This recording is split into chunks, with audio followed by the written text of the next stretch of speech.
Installez-vous, on va reprendre tranquillement. Merci.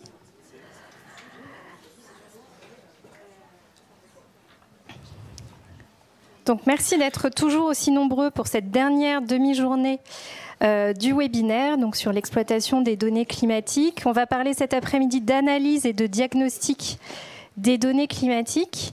Et j'ai le très grand plaisir d'accueillir pour l'introduction à cette quatrième session Simon Lambert, qui est responsable du service de conservation préventive à l'ICC. Bonjour Simon, est-ce que tu nous entends bien ? Oui. Parfait, super, on t'entend très bien également. Merci beaucoup d'être parmi nous. Tu vas nous parler de ClimaSpec, donc qui est un outil de conseil et de calcul pour l'analyse des risques relatifs au climat. Je te laisse la parole, Simon. Merci beaucoup. Merci. Je suis désolé de ne pas pouvoir être parmi vous aujourd'hui. Donc, je m'appelle Simon Lambert. Comme on vient de dire, je suis le gestionnaire de la division de la conservation préventive à l'Institut canadien de la conservation. Je tiens à remercier Jocelyn et toute l'équipe de conservation préventive du C2RMF pour leur invitation à la séance d'aujourd'hui. Oui, je vais vous parler de notre nouvel outil ClimaSpec, mais en vous expliquant d'abord le contexte et les réflexions qui ont conduit à son développement. La conservation préventive demeure avant tout un exercice d'équilibre visant à assurer l'accès durable aux collections. Cette réalité est d'autant plus marquée dans le contexte de la crise climatique actuelle qui remet en cause nos pratiques et menace directement notre patrimoine culturel. Préserver réellement le patrimoine pour l'avenir implique donc de veiller à ce que nos propres méthodes de conservation soient elles-mêmes durables. Autrefois, on privilégiait un contrôle très précis avec pour référence la cible de 50% d'humidité relative avec des variations minimales afin de protéger les objets les plus sensibles en supposant que l'ensemble des collections en bénéficierait. Aujourd'hui, la recherche et les considérations éthiques conduisent plutôt à une approche plus nuancée et durable. Comme vous le savez tous, probablement déjà, ces spécifications ont été largement diffusées grâce à l'ouvrage fondateur de Museum Environment de Gary Thompson. Pourtant, son intention n'était pas d'imposer une norme rigide. Ses cibles reflétaient surtout ce que les systèmes londoniens pouvaient atteindre durant les étés humides, en laissant place aux variations saisonnières et en appelant à davantage de recherche. Même la norme de l'ICC, de l'Institut canadien de conservation, de 1981, reconnaissait qu'il était presque impossible de maintenir un contrôle aussi strict au Canada et que la cible de 21 degrés Celsius visait davantage le confort humain.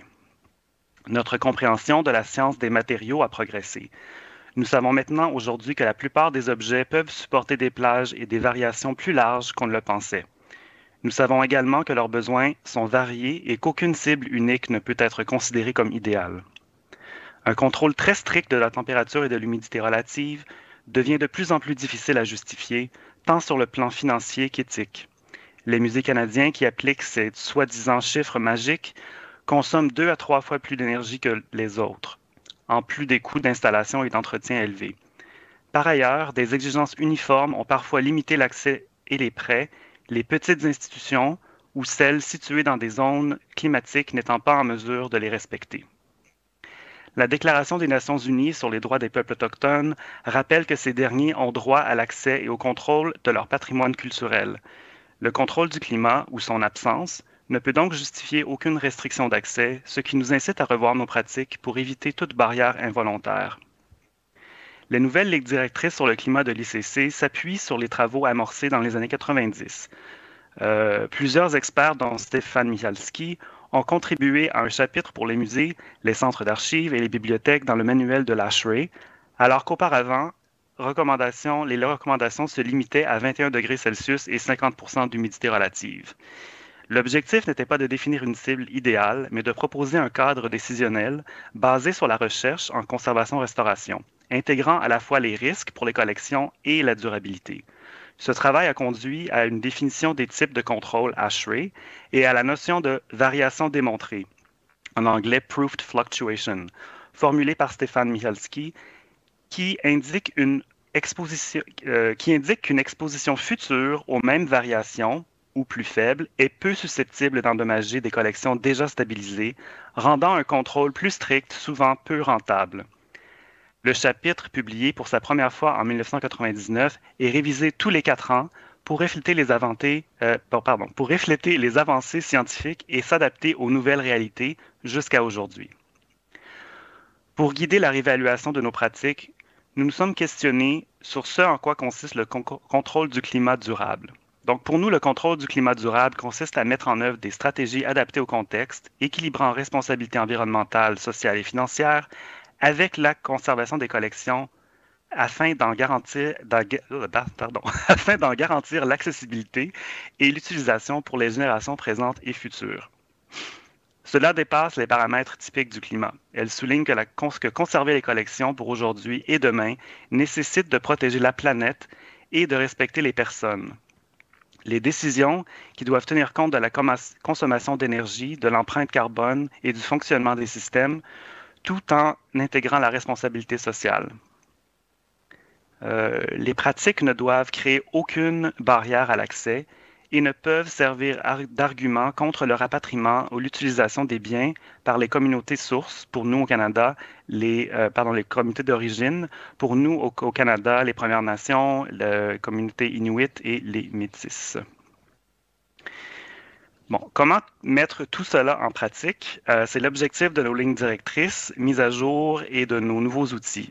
Fondés sur des décennies de travaux, ils offrent un cadre flexible pour toutes les institutions et tous les types de collections.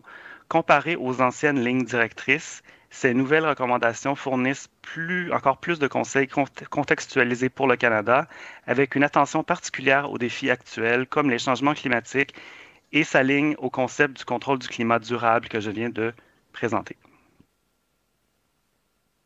Un des éléments clés des lignes directrices est constitué des 5 types de contrôle pour la température et l'humidité relative de l'ASHRAE, donc D, C, B, A et AA. Chacun présentant des niveaux différents de risques et d'avantages pour les collections. Ces types ne sont pas hiérarchiques. AA ou AA n'est pas meilleur et D n'est pas pire, mais constituent plutôt des blocs de construction. Le contrôle de type D représente la base essentielle. Éviter l'humidité excessive qui provoque moisissure et corrosion rapide est l'objectif principal. Cela peut être assuré par des mesures simples comme des déshumidificateurs et une bonne gestion de l'humidité autour du bâtiment. Pour de nombreuses institutions sans contrôle sophistiqué, le type D constitue une stratégie de conservation efficace et durable. Chaque type de contrôle offre des options pour améliorer l'efficacité énergétique et réduire la pression sur le bâtiment et l'équipement. Si vous appliquez déjà un type de contrôle, les nouvelles lignes directrices montrent comment optimiser ces options tout en respectant le même profil de risque. Cette flexibilité, bien que bénéfique, peut sembler complexe comparée à une cible unique. Pour aider les institutions à déterminer le type de contrôle le mieux adapté à leur bâtiment, leur collection et leur contexte, nous avons développé de nouveaux outils. Ils permettent de prendre des décisions éclairées basées sur le risque, favorables à la fois aux collections, à la planète et aux communautés. Le premier outil est l'outil de prise de décision relative au contrôle du climat qui est structuré comme un arbre décisionnel. En répondant à quelques questions cibles, vous obtenez, c'est des questions oui ou non, vous obtenez des recommandations adaptées à votre institution, tenant compte de la sensibilité des matériaux, de la présence de biens autochtones et la participation à certains programmes fédéraux pour le patrimoine au Canada. Pour les autres pays, vous pouvez substituer par des exigences plus normatives qui s'appliquent à d'autres contextes. Après saisie des réponses oui ou non, l'outil fournit des actions à entreprendre et des liens vers des ressources pertinentes. Donc là, je vais vous montrer ensuite ClimaSpec. Je vais juste vous montrer en direct. C'est plus intéressant vu que c'est un outil interactif. Donc, ClimaSpec est le deuxième outil et fournit des informations et des recommandations plus détaillées sur une grande variété d'objets et de matériaux patrimoniaux. Il a été développé sur plusieurs années avec la contribution de conservateurs-restaurateurs et de professionnels des musées qui ont testé l'outil à différentes étapes de son élaboration. Au total, ClimaSpec regroupe 241 ensembles de conseils spécifiques, chacun dépendant des choix saisis par l'utilisateur. Pour celles et ceux qui aiment approfondir la recherche et consulter les références, je vous amène en bas de la page. Vous trouverez toutes les références au bas de la page, ainsi que des pages supplémentaires expliquant les hypothèses et les calculs et limites derrière chaque module, garantissant une transparence complète de la méthodologie. Donc ça, c'est aussi, quand on voit les hyperliens ici, c'est là où on vous amène aux explications plus approfondies.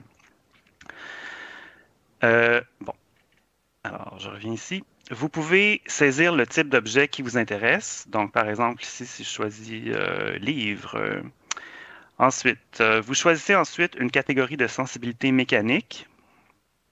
Donc ici, je vais choisir reliure en papier ou en carton, relié en tissu ou en cuir, sans variation démontrée. Puis, une catégorie de sensibilité chimique. Disons que le papier est alcalin ou presque neutre. Pardon. Vous vous demandez peut-être, mais là, si je ne sais pas quoi choisir, qu'est-ce que je fais?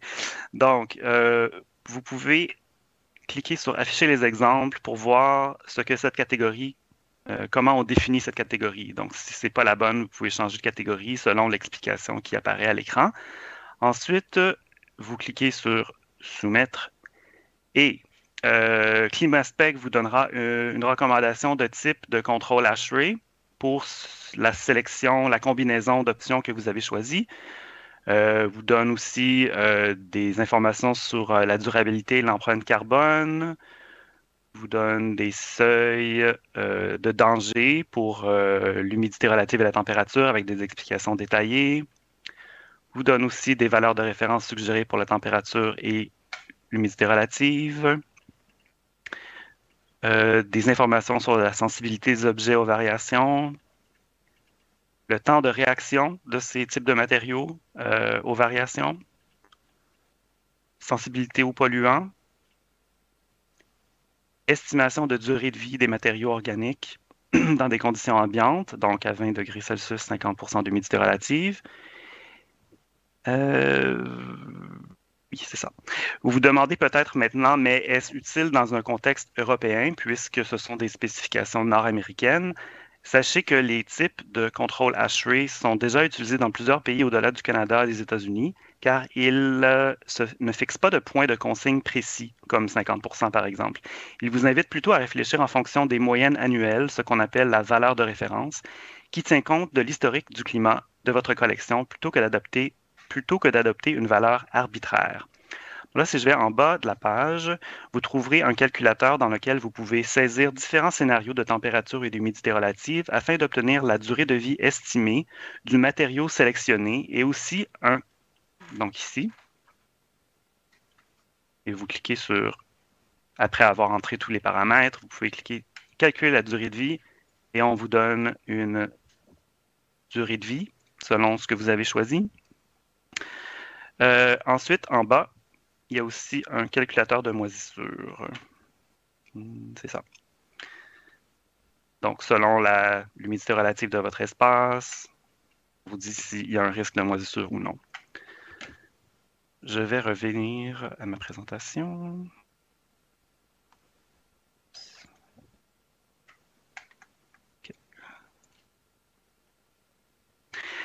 Okay. Comment ces nouveaux outils peuvent-ils être utiles dans notre travail quotidien? Concentrons-nous sur quelques points clés. Voici ce que nous ont dit les premiers utilisateurs testeurs. Nous avons demandé à des gens, avec et sans formation en conservation-restauration, de le tester. ClimaSpec permet de prendre des décisions fondées sur des données probantes et en aidant à comprendre la sensibilité des objets et à orienter des choix éclairés. Il aide aussi à atténuer les risques et à planifier les ressources. Par exemple, il permet de déterminer quels objets devraient être mis en réserve sous le point de congélation, bénéficier d'un microclimat ou au contraire tolérer des plages plus larges de température et d'humidité relative. C'est aussi un outil de communication clair, utile pour présenter les besoins en matière de climat aux responsables d'installation, administrateurs et d'autres intervenants. Et ce n'est pas nous qui le disons, c'est eux qui nous l'ont dit, je veux le souligner. Il soutient la durabilité ClimaSpec permet d'explorer des stratégies pour assouplir le contrôle du climat, comme des ajustements saisonniers ou des variations contrôlées dans des limites sécuritaires. Le calculateur de durée de vie permet d'évaluer l'impact de ces changements sur la longévité des objets. Enfin, ils nous ont dit que c'est un outil pédagogique qui synthétise des informations complexes dans un format accessible et facile à utiliser, idéal pour les étudiants, les conservateurs-restaurateurs ou toute personne souhaitant approfondir ses connaissances sur le contrôle du climat. Donc, voici quelques conseils pratiques pour agir dès maintenant. Premièrement, consultez ClimaSpec, évidemment, et l'outil de prise de décision lorsque vous formulez des recommandations. Mettez à profit l'historique des collections. Pour les collections permanentes, acceptez des variations saisonnières dans les tendances passées, tout en continuant à éviter l'humidité relative excessive, objectif central du contrôle du climat. Adoptez des ajustements saisonniers. Des petits changements, comme abaisser la température en hiver, peuvent permettre d'économiser de l'énergie, de réduire les émissions et de prolonger la durée de vie des objets. Utiliser des microclimats et des vitrines, cela protège les objets plus sensibles tout en offrant un contrôle plus flexible de la salle et une protection contre d'autres risques. Réévaluez vos exigences de prêt. Adoptez des marges réalistes pour ne pas maintenir inutilement des normes strictes. Respectez les communautés d'origine, leurs savoirs traditionnels et leurs attentes concernant la conservation et l'usage de leurs biens. Je vous invite à explorer nos nouvelles lignes directrices et à tester nos outils pour réfléchir à leur impact sur vos décisions relatives à la conservation-restauration. Rappelez-vous que la transition vers la durabilité n'a pas besoin d'être parfaite. Chaque petit changement compte. Merci. Je voudrais remercier aussi Marianne Brault qui a préparé cette présentation. Merci beaucoup de votre attention.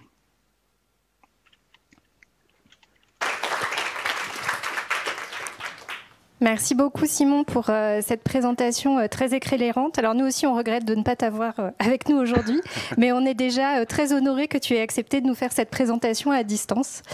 Donc merci beaucoup. Je repasse la parole à Marie qui va donc pour une dernière session un peu théorique, qui va nous parler de la collecte des informations nécessaires pour une étude climatique. Alors, là, l'idée, c'est de vous donner les pistes pour la collecte d'informations qui sera utile ensuite pour l'interprétation des données. Donc, c'est la partie que va développer Jocelyn. Là, l'idée, c'est vraiment de prendre en compte tout le contexte qui va permettre de vous donner les pistes nécessaires pour analyser et surtout pour pouvoir interpréter les données climatiques qui auront été collectées. Donc l'idée, c'est vraiment de pouvoir mettre en relation ces données climatiques avec l'ensemble des informations contextuelles, que ce soit la sensibilité des collections, les besoins de l'exploitant et surtout la spécificité des espaces analysés. Donc l'idée, c'est de vous présenter la grille qu'a développée Jocelyn, qui sert un peu de canevas pour rien oublier des éléments contextuels qui devraient être renseignés, capitalisés, pour pouvoir ensuite interpréter les données. Donc moi, je vais me baser sur cette trame en vous expliquant un peu petit à petit ce qu'on doit rentrer et pourquoi, quel est l'intérêt à chaque fois de renseigner ces informations. Donc l'objectif, c'est de pouvoir ensuite réaliser le bilan climatique en prenant en compte toutes ces informations contextuelles. Alors, en premier lieu, le contexte de l'étude, qui est simplement, qui sont les données de base, mais l'objectif et l'intérêt de cet indicateur, c'est de déterminer d'une part si le bilan répond à notre objectif, de réinterroger l'auteur. C'est pour ça qu'il faut aussi qu'on puisse connaître et savoir qui a rédigé ce rapport pour pouvoir le questionner plus tard si dans 10 ans on redécouvre cette étude et qu'on se pose des questions et de vérifier, de savoir si cette étude est récente, si elle est encore valable, est-ce que depuis des travaux ont pu impacter la gestion climatique. Donc voilà, toutes ces informations-là qui sont intéressantes à renseigner. Donc là, vous voyez des extraits de la grille. Donc on commence par le début, on renseigne l'objectif de l'étude. Le responsable de la collecte des données qui peut être différente de l'auteur de l'étude. Par exemple, quand vous nous envoyez des données qui sont analysées chez nous, ici au C2RMF, vous êtes responsable de la collecte et on est responsable du rapport. Est-ce que cette étude est réalisée sur place ou à distance? Donc là, c'est aussi le même cas quand on réalise les rapports que vous nous confiez. On ne se déplace pas toujours et on récupère les informations dont vous nous faites part. Et donc ça, c'est aussi important parce que la fiabilité du rapport dépend aussi du fait qu'on se soit déplacé ou qu'on ait juste analysé les données, synthétisé les données à distance. Et puis après la date de l'étude et puis surtout la période de collecte des données, sachant, comme on l'a dit et vous l'avez vu lors notamment de l'intervention de Christine Riquet hier, que faire une analyse sur un mois de mesure n'était pas suffisant pour pouvoir ensuite extrapoler et interpréter les données sur une année pour comprendre les réactions du bâtiment. Donc on va privilégier des données qui vont au moins couvrir une année. Alors ensuite, sur le mode de collecte des données, donc le but, c'est de s'assurer de la fiabilité des données, de s'assurer qu'elles ont été bien acquises, comment est-ce qu'elles ont été acquises, et vérifier aussi, et s'assurer aussi si le pas de mesure est significatif. Et toujours pour faire écho à la présentation de Christine hier, je pense que vous vous rappelez du pas de mesure qu'elle avait indiqué, qui était un pas de mesure toutes les 3 heures et qui du coup n'était pas suffisant pour pouvoir démontrer le comportement du bâtiment. Donc on va renseigner le type d'appareil de mesure. Est-ce que c'est un thermohygromètre? Est-ce que c'est un capteur enregistreur, un thermohygrographe? Est-ce que c'est un autre type de capteur? La marque de l'appareil, son numéro d'identification, la date d'étalonnage, son pas de mesure, l'emplacement de l'appareil, donc qui peut être aussi identifié sur une cartographie. Et puis ensuite, là, on va rentrer plus précisément dans les informations contextuelles à l'étude en elle-même avec l'environnement du bâtiment. Et d'une part, déjà, l'environnement et l'aire géographique dans lequel l'étude est réalisée.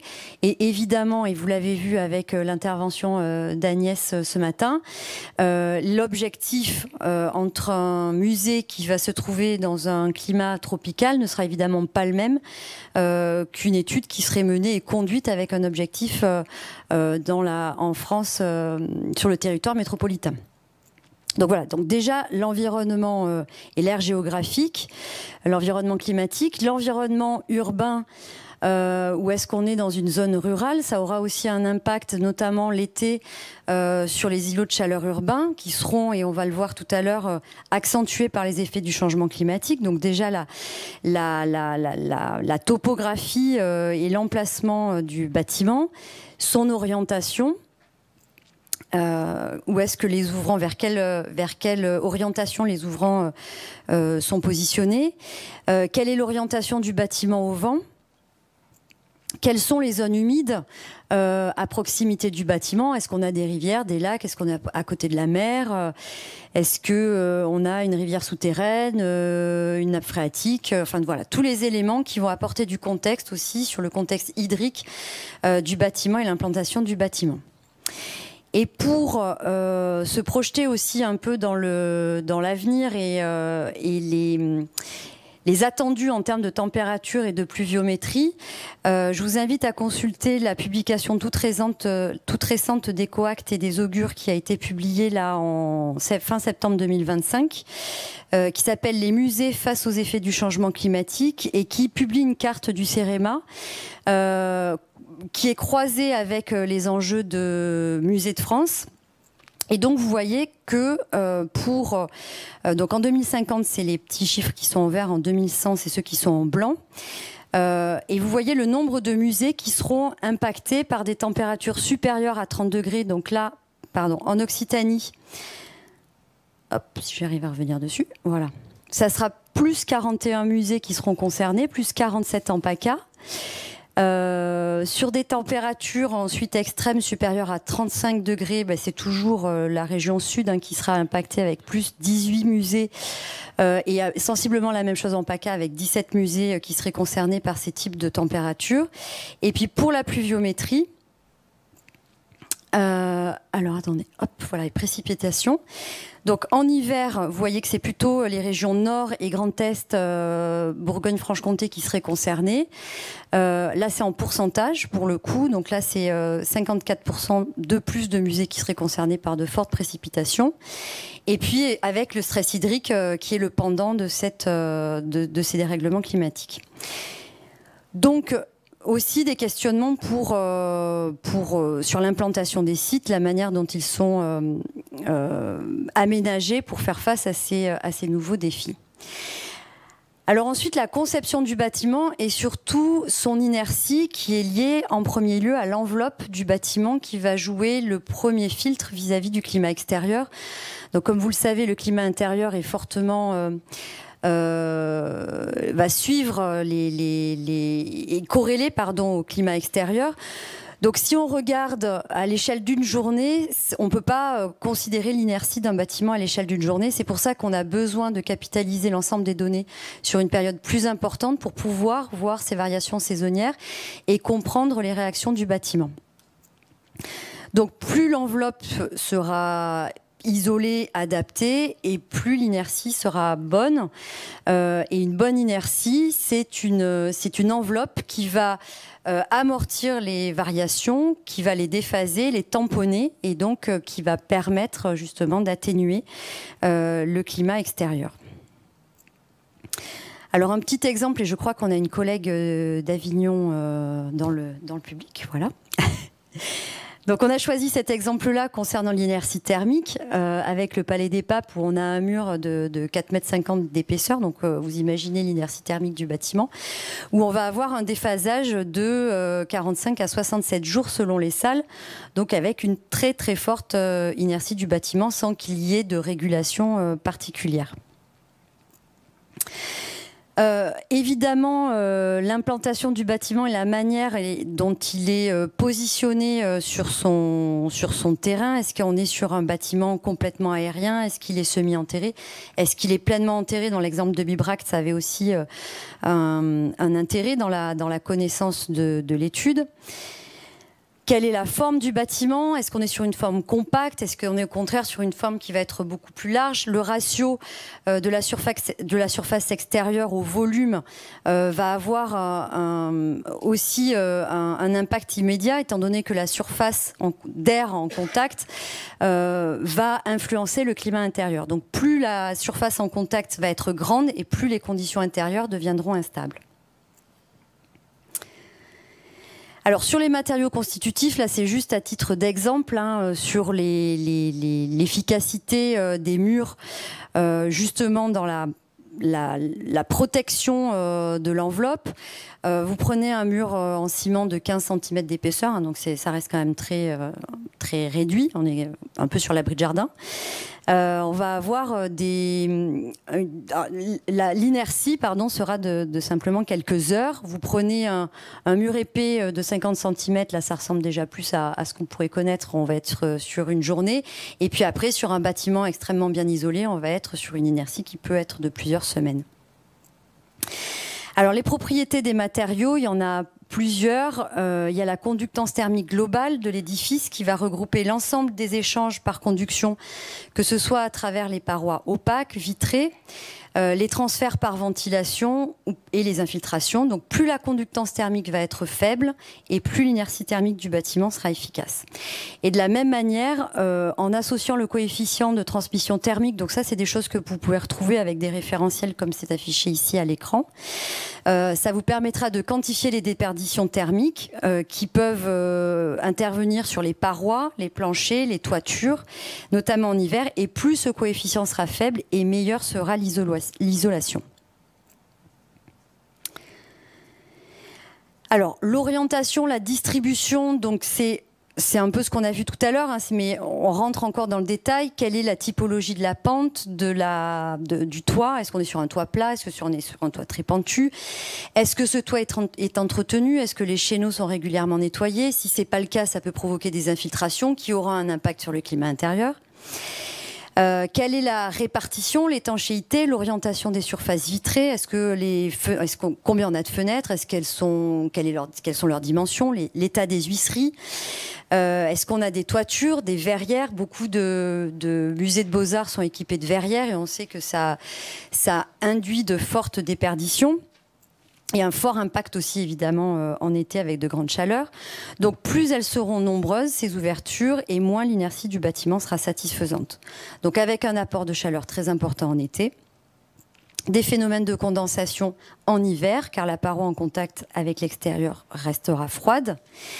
Et puis après, où sont et comment sont conçus les espaces intérieurs? Est-ce qu'on est sur des salles qui sont toutes périmétriques et qui donnent sur l'extérieur? Est-ce qu'au contraire, on a un couloir extérieur et que les principales salles sont protégées avec un effet de boîte dans la boîte? Auquel cas, l'inertie sera évidemment meilleure. Voilà, donc c'est toutes ces questions qui sont à se poser et qui peuvent être reportées dans la grille. Et donc vous avez plus juste à suivre le canevas proposé par Jocelyn pour pouvoir alimenter ces différentes sections. Alors maintenant qu'on a vu d'une manière un peu macro l'environnement, le bâtiment lui-même, on va regarder plus précisément l'espace étudié, notamment les volumes de ces espaces et les communications entre celui qui est étudié et ceux qui sont adjacents. Donc les variations dans une salle avec une grande hauteur sous plafond seront beaucoup plus lentes. Néanmoins, on aura des phénomènes de stratification de la chaleur et parfois avec des différentiels selon la hauteur de plafond. Donc là, dans l'exemple qui est cité ici, vous imaginez une hauteur de 10 à 12 mètres, et bien vous pouvez avoir un différentiel de température de 8 degrés. Et puis, quelles sont les communications entre les salles? Est-ce que les salles sont ouvertes les unes sur les autres? Est-ce qu'elles sont fermées? Est-ce qu'il y a des sas? Donc, tous ces éléments qui vont aussi pouvoir permettre de comprendre la réaction de l'espace étudié. Les équipements qui vont aussi influer sur le climat et notamment sur la température. Ici, la présence d'éclairage. Si on a un éclairage halogène, incandescent, on va augmenter les niveaux de température, de même que les éclairages qui peuvent se trouver dans les zones techniques des vitrines. La présence de chauffage.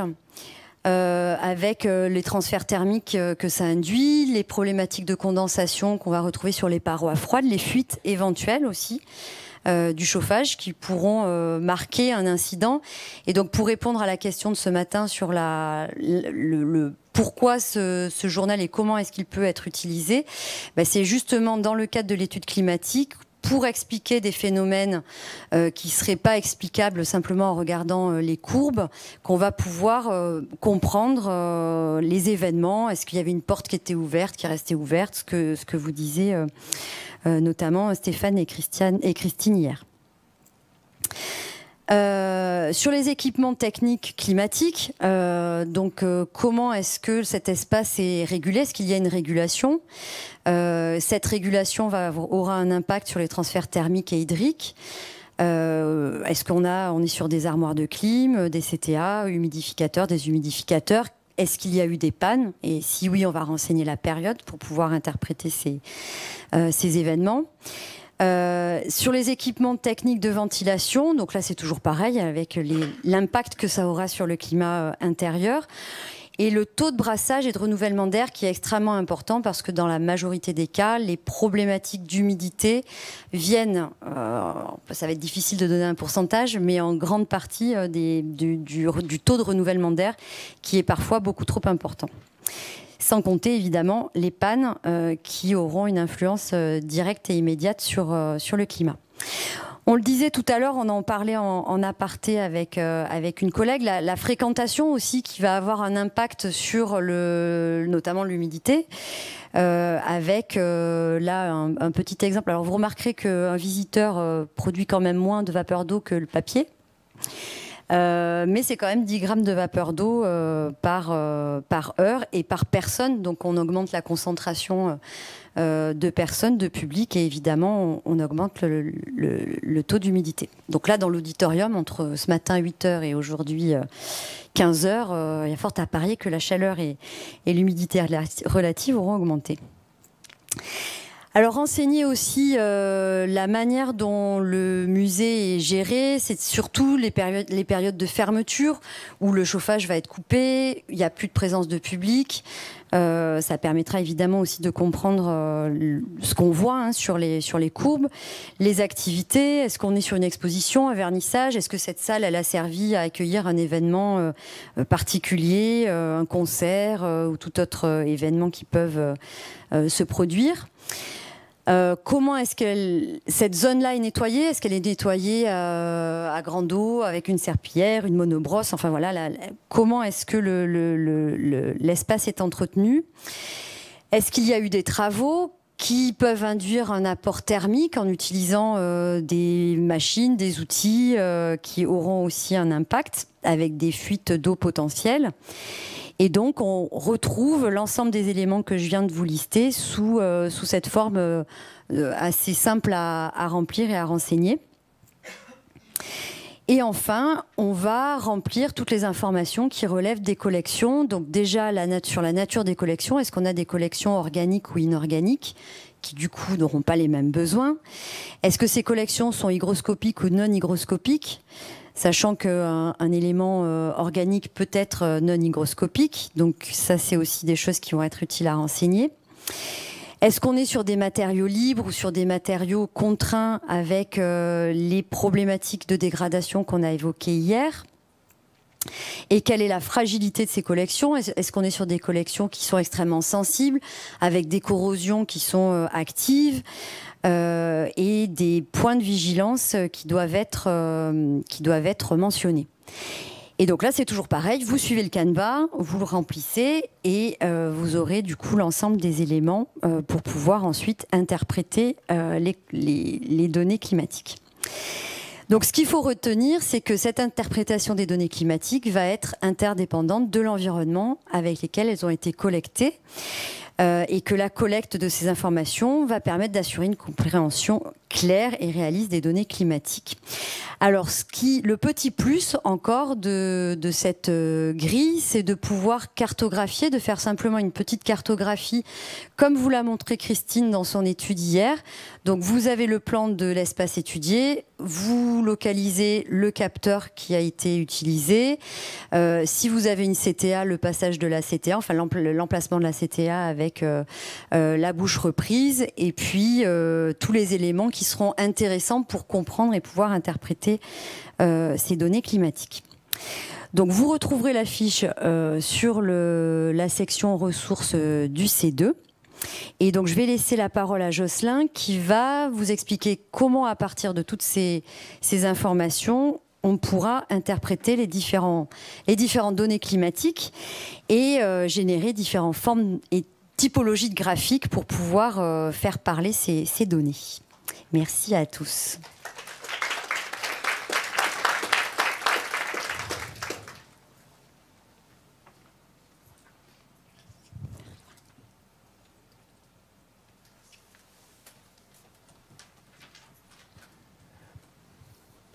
Effectivement, par rapport aux propos que vient de tenir Marie, une fois qu'on a également retenu et collecté le maximum d'informations qu'on pourra faire parler par rapport à notre contexte, on va pouvoir à ce moment-là y associer les différents graphiques, les différentes données, de façon à pouvoir essayer de comprendre les situations. Et du coup, on rentre à ce moment-là dans l'interprétation des graphiques climatiques, qui va développer trois parties. Alors, juste un petit rappel introductif en guise de première partie. La deuxième partie, ça sera une partie sur comment faire une étude graphique, en tout cas quelques pistes du moins, selon l'objectif. Là, ici, pour la deuxième partie, ça sera l'objectif d'une vision globale, donc faire un bilan climatique régulier pour vérifier ou pour connaître notre bâtiment et les différents espaces. Et puis, la troisième partie, ça sera faire une étude, certes, mais cette fois, quand on est confronté à un accident, comprendre quelles sont les origines d'un désordre climatique. Donc, ça va être notre objectif qui va potentiellement nous orienter sur la sélection de certains graphiques à privilégier par rapport à d'autres. Donc, pour propos liminaires, on voulait revenir effectivement sur quelques rappels sur les différents facteurs à considérer dans l'interprétation. Donc là, je vais reprendre ce que vient de vous dire Marie. Donc, on va avoir en tête tous les propos que vient d'évoquer Marie sur le contexte géographique, la plantation. Est-ce qu'on est en métropole? Est-ce qu'on est en outre-mer? Est-ce qu'on est dans le nord, dans le sud? Est-ce qu'on est orienté ouest, est, etc. Donc, tous ces éléments-là qui vont nous comprendre comment va réagir l'espace et pourquoi l'espace présente tel et tel paramètre. Donc ça va être des éléments qu'on va intégrer dans notre réflexion, qu'on va mettre en regard avec les activités qui s'y déroulent, donc l'activité humaine, donc les flux de personnes. Si on est en espace d'exposition, il va y avoir du public. Si on est en réserve, a priori, il n'y a pas de public. En tout cas, donc forcément, l'apport, comme l'a dit Marie, de charges caloriques ou charges hydriques seront variables selon le mode d'exploitation de l'espace considéré. De la même façon aussi, on va reconsidérer bien évidemment la période d'étude, est-ce qu'on est en hiver, en été, donc, puisque cela peut jouer sur les espaces intérieurs. On va aussi, par rapport à notre interprétation, et savoir si les désordres qu'on est amené à voir, s'ils sont finalement très graves ou au contraire, finalement, si on peut les considérer comme négligeables, selon la sensibilité des collections. Certaines collections ne sont pas forcément sensibles, donc même s'il y a des grandes fluctuations, pour peu qu'il y ait des collections qui n'y sont pas sensibles, il n'est pas forcément nécessaire de remédier à la situation. De la même façon aussi, l'interprétation va forcément se focaliser sur un référentiel qu'on s'est préétabli, donc les fameuses plages climatiques et les variations au sein de ces plages climatiques qui vont nous déterminer si, par rapport à ce qu'on est amené à constater sur les graphiques, si on est ou pas dans les cibles qu'on s'est nous-mêmes fixées. Et bien évidemment, tout cela au regard des équipements de régulation, s'ils existent, s'ils n'existent pas, et quelles seraient les fonctionnalités, puisque parfois on peut avoir des armoires de climatisation, mais chaque armoire de climatisation peut avoir ses fonctionnalités qui peuvent varier d'une unité à l'autre. Certaines peuvent faire uniquement la chaleur, d'autres peuvent faire chaleur et froid, et d'autres peuvent faire chaleur, froid, humidification, déshumidification. Bien évidemment, sachant que le point commun entre tous ces éléments, ça va être le brassage d'air, puisque quelle que soit l'unité, il y a quand même une soufflerie. Autre aussi, par contre, une précaution, enfin quelques précautions d'interprétation, c'est qu'en fait, pour être le plus juste dans notre analyse, autant que possible, avoir une année de collecte de données, de façon avec aussi un intervalle d'enregistrement de jour de 1 heure, une demi-heure, 1 heure, tous les quarts d'heure, sans dépasser l'heure de données, puisque, comme on l'a dit, comme on l'a martelé depuis hier, plus on va avoir d'un pas de mesure qui sera trop loin, enfin trop grand, moins on aura une vision particulière des fluctuations, et cela nous permet une année d'avoir des variations saisonnières, de voir une visibilité ou une compréhension de ces variations saisonnières, si bien qu'on ne pourra pas extrapoler ce qu'on aura pu remesurer sur un mois, et ça c'est ce qu'on avait dit, effectivement ce qu'avait dit hier Stéphane, ce qu'avait dit hier Christine, c'est qu'on n'aura pas cette possibilité, c'est pas parce on constate des fluctuations sur un mois ou sur une semaine qu'on va pouvoir dire si c'est valable sur une semaine ou sur un mois, c'est valable tout le reste de l'année. Donc on va être précautionneux, et ça on va jamais pouvoir extrapoler au risque d'avoir une représentation inexacte de la situation dans laquelle on est amené à vivre. De la même façon aussi, par rapport aux relevés qu'on a pu faire, toujours avoir en tête la fameuse incertitude de mesure, c'est-à-dire on a certes des capteurs, ils ont beau être recalibrés, être ajustés, ils peuvent aussi avoir, de façon inhérente à leur conception, avoir une incertitude de mesure selon la gamme et selon la qualité du matériel dont on s'est doté. Donc c'est le principe de l'incertitude de mesure, et c'est pas parce qu'un écran va nous afficher 54% qu'il fera exactement 54%, même si l'appareil a été réajusté et qu'il est calibré. Puisque, selon la qualité de l'appareil, s'il a une justesse de plus ou moins 3%, s'il affiche 54%, on est peut-être à 51%, on est peut-être à 57%, ou peut-être entre les deux, ou peut-être pile à 54%, selon la qualité de l'appareil. Donc il y a toujours cette marge qu'on peut être amené à considérer, notamment lorsqu'on va analyser un accident, pour se dire peut-être que le problème vient peut-être du capteur lui-même qu'on essaye d'utiliser. Donc, si on souhaite avoir une idée globale de notre établissement, faire une étude climatique globale, quelque chose d'assez régulier, juste pour comprendre la façon dont se comporte une tendance climatique générale et globale de notre site. Voici comment, enfin en tout cas une proposition, une méthodologie pour analyser la situation, pour dresser un bilan général. Puisque souvent, quand vous êtes amené à utiliser des capteurs enregistreurs, vos interfaces de logiciels vont vous afficher la moyenne, la température, enfin les données minimales, maximales, et avec un graphique, généralement un graphique thermohygrométrique comme vous avez ici à l'écran. Qui est déjà une très bonne chose, mais n'empêche, ce type de graphique-là ne va pas nous permettre d'avoir une compréhension générale, puisque à la vue, juste avec l'œil, on ne va pas pouvoir savoir quelle est la moyenne, à moins qu'elle soit affichée, mais on ne pourra pas forcément avoir la moyenne. Et là, si on me demande est-ce que c'est très fluctuant, instinctivement, je vais me dire oui, j'ai l'impression que c'est fluctuant, mais dans quelle proportion, dans quelle valeur chiffrée. Et sans avoir véritablement des données scientifiques ou mathématiques à montrer, bah, forcément, derrière, les bureaux d'études techniques vont avoir du mal à essayer de voir comment paramétrer ou comment évaluer les besoins en termes d'équipement. Tout ce qui va être direction élue vont forcément aussi demander à avoir de justifier, parce qu'on ne peut pas, au doigt mouillé, estimer nos besoins. Donc à ce moment-là, il va falloir peut-être creuser et donc avoir des ressources supplémentaires pour avoir une vision plus sensible, plus sensible et plus fiable, et du coup avoir quelque chose de plus quantifiable, de façon à éviter le risque de tomber dans l'approximation. Et si on tombe dans l'approximation, forcément, tout équipement pour se doter, si effectivement on choisit un équipement et que finalement il s'avère être sous-dimensionné, à ce moment-là, on peut aussi nous le reprocher puisqu'on aura mal perçu les choses. Donc l'idée d'avoir une vision globale et générale, ça va nous permettre de faire un bilan de routine pour comprendre le site, comprendre les espaces et la façon dont ils se comportent face aux données climatiques, face aux aléas climatiques. Et pour cela, pour avoir cette vision générale, on ne va pas forcément privilégier les fameuses courbes thermohygrométriques. Pourquoi ? Parce que celles-ci, ces courbes-là, sont très précises puisqu'elles sont horodatées. Or, quand on a besoin d'avoir une vision globale, une compréhension globale, le fait de savoir à l'heure près, au jour près ce qui s'est passé, ce n'est pas ce qui va nous intéresser parce que justement c'est trop précis. C'est pour ça que finalement, en tout cas pour ma part, je les utilise rarement pour un bilan climatique. Par contre, je vais utiliser des graphiques boursiers qui vont me permettre d'avoir une compréhension globale, aussi bien sur les consignes, sur la plage climatique et la stabilité au sein de ces graphiques. En deuxième attention, si possible, avoir une idée des variations sur 24 heures. Ces variations sur 24 heures vont nous permettre de savoir quelle est la stabilité quotidienne. Et cette stabilité quotidienne n'est pas toujours représentée sous la forme de termes de courbes. Ça peut être représenté sous la forme de graphiques boursiers ou de courbes. Donc les deux formats peuvent apparaître, mais en tout cas, généralement, pas généralement, mais les interfaces logicielles associées au capteur ne présentent pas toujours ces graphiques. Si bien qu'il va falloir les créer nous-mêmes si on n'en dispose pas.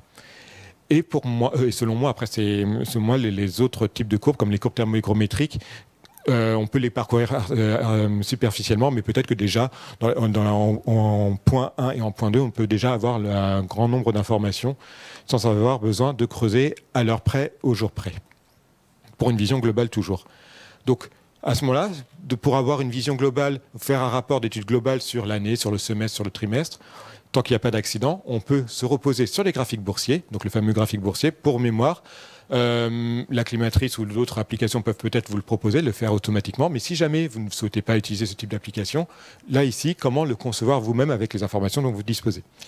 Donc en fait, pour construire un graphique boursier, il vous faut 4 valeurs, le minimum, le maximum, la moyenne et ce qu'on appelle l'écart type, parce que l'écart type, c'est lui qui va nous permettre de savoir entre deux écarts types, entre l'écart type inférieur et l'écart type supérieur. L'écart type inférieur et l'écart type supérieur, cette plage entre ces deux valeurs correspond à 68% des valeurs qui ont été mesurées. Donc sur Excel, vous pouvez prendre un Excel et avec la formule min, max, moyenne ou écart type, vous pouvez donc déterminer ces 4 valeurs qui vont vous permettre d'établir le graphique boursier. Donc par exemple, voici un graphique que vous souhaitez mettre en place. Tout d'abord, vous allez y placarder votre encadré vert qui correspond à votre plage de conservation, ici 45-55% par exemple. Donc ça, c'est votre idéal de conservation avec vos seuils. À ce moment-là, mettons, on va imaginer une salle dans laquelle on a trouvé par le calcul, par Excel ou par les données, la moyenne est à 47%. 47% d'humidité relative, je précise, pardon. Donc 47% d'humidité relative. À ce moment-là, on va y placer notre petit carré correspondant au carré gris, en l'occurrence, correspondant à la moyenne. Donc la moyenne est à 47%. Le minimum pendant la période d'étude qui a été relevé étant, mettons, 30%, le maximum à 73%, et donc on va faire un point à 73%, le maximum, un point à 30%, le minimum, et on tire un trait entre ces deux points. Et arrive l'écart type. L'écart type, donc ça on ne peut pas le deviner, on ne peut pas le calculer de soi-même, ça va être une application de type Excel qui va nous le calculer avec toutes les données. Et Excel va nous dire, votre écart type est, mettons ici, de 10%. Et donc, ça veut dire que votre rectangle coloré, vous allez le faire avec donc, cet écart type de 10%. Donc, si l'écart type est de 10%, ça veut dire que l'écart type supérieur est on peut partir de la moyenne, donc c'est la moyenne plus 10%, autrement dit, ça fait 57%. et l'écart type inférieur est à moyenne moins l'écart type, autrement dit 47 moins 10%, ça nous fait 37%. Donc en fait, ça veut dire que l'écart type, il va de part et d'autre de la moyenne qui a été calculée. Autrement dit, ça veut dire que notre plage d'hygrométrie pour cette salle-là fluctue sur 20% d'humidité relative. Donc ça veut dire que les 2/3 des données collectées sont très fluctuantes puisqu'on va, c'est vraiment 20% d'écart. Donc ça veut dire que la concentration, les 2/3 des données qui ont été mesurées peuvent naviguer, se dispersent entre 20% d'écart. Autrement dit, on est dans un environnement particulièrement instable et c'est pour ça que tout à l'heure, je vous disais, plus le rectangle sera allongé, plus ça veut dire que les données sont instables. Donc là, on voit que c'est instable, mais par contre, on est à peu près dans le rectangle, donc dans la plage climatique souhaitée. Et mettons, dans cette salle, il y a une vitrine, on va imaginer une vitrine. La vitrine, si le capteur intérieur nous dit qu'on a une moyenne de 50%, eh ben on met notre carré gris à 50%, le minimum à 44%, le maximum à 59%, donc on fait nos deux petits points de part et d'autre. Et à ce moment-là, on va dresser notre écart type. Et si notre écart type est de 2%, enfin est indiqué par le calcul 2%, ça veut dire qu'on va rajouter 2% à la moyenne, on va soustraire 2% à la moyenne ensuite, ce qui fait qu'on est sur une amplitude, grâce aux écarts types, on nous prouve que les 2/3 des mesures renseignées fluctuent sur 4%. Autrement dit, on est dans un environnement on ne dépasse pas notre seuil journalier de 5%. Autrement dit, on est dans un environnement particulièrement stable climatiquement, en termes d'hygrométrie, très stable hygrométriquement. Donc, et en plus, on est dans notre encadré vert, donc de conservation. Ça veut dire qu'on est dans une situation qui nous convient parfaitement pour la conservation des collections.